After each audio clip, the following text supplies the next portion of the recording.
Florida's tourism crash isn't just visible, it's existential.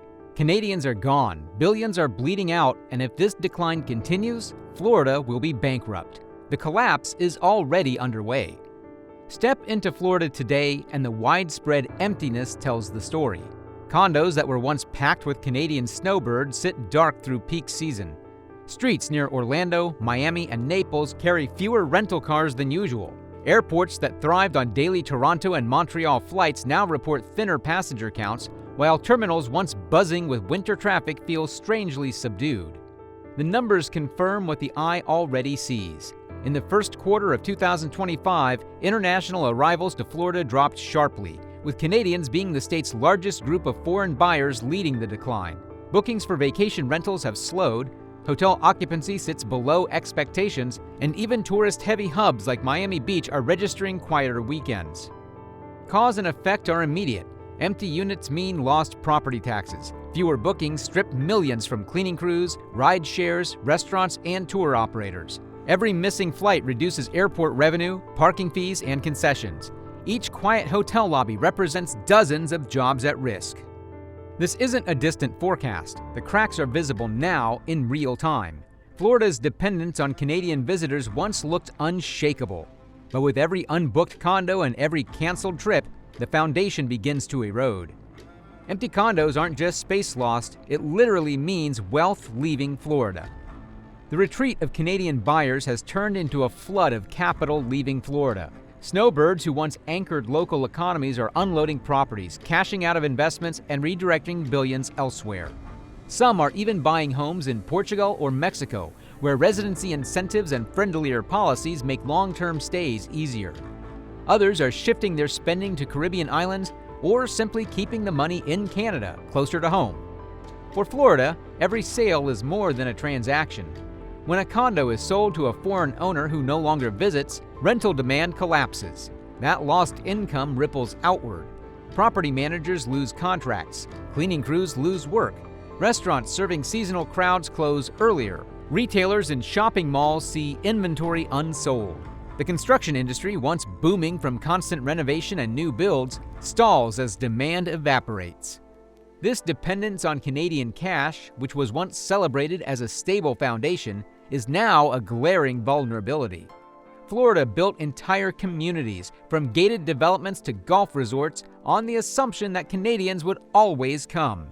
But with money flowing south to Mexico and across the Atlantic to Europe, the state's reliance has been brutally exposed. Look a little closely, and you'll see Canadian dollars are vanishing nationwide now. Canadian buyers are pulling back, creating a growing crisis across U.S. seasonal markets. Houston, Philadelphia, Chicago, and Arizona are all reporting significant drops in cross-border spending, affecting hotels, vacation properties, and tourist attractions that relied on this income. The decline can be felt across multiple sectors. We are talking about hospitals in Houston and Chicago, where lighter patient schedules are being reported. Philadelphia's retail districts are also seeing fewer shoppers, and Arizona's winter resorts are facing empty tea times and unsold memberships. Local businesses are feeling the strain, with restaurants closing earlier, rental agencies downsizing, and part-time workers losing shifts. To mitigate the impact, cities and states are now exploring strategies to attract domestic tourists, diversify offerings, and reduce dependency on foreign seasonal spending.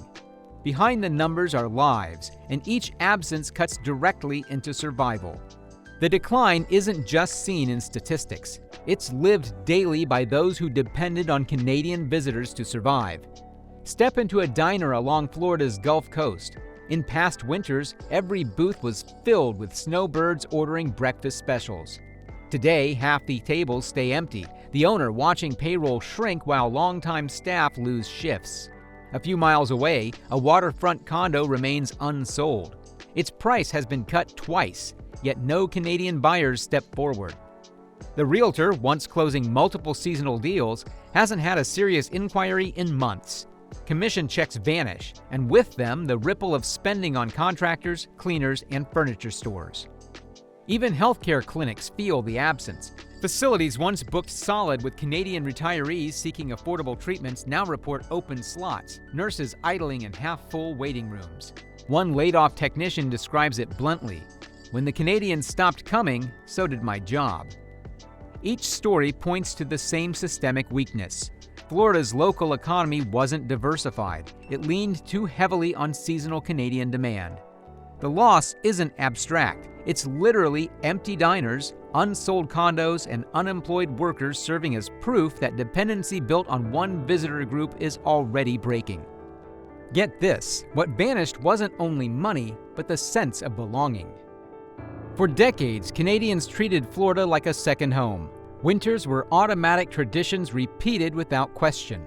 But that rhythm is breaking. This isn't a pause in travel habits, it's a pivot away from the United States altogether. And the reasons go deeper than economics.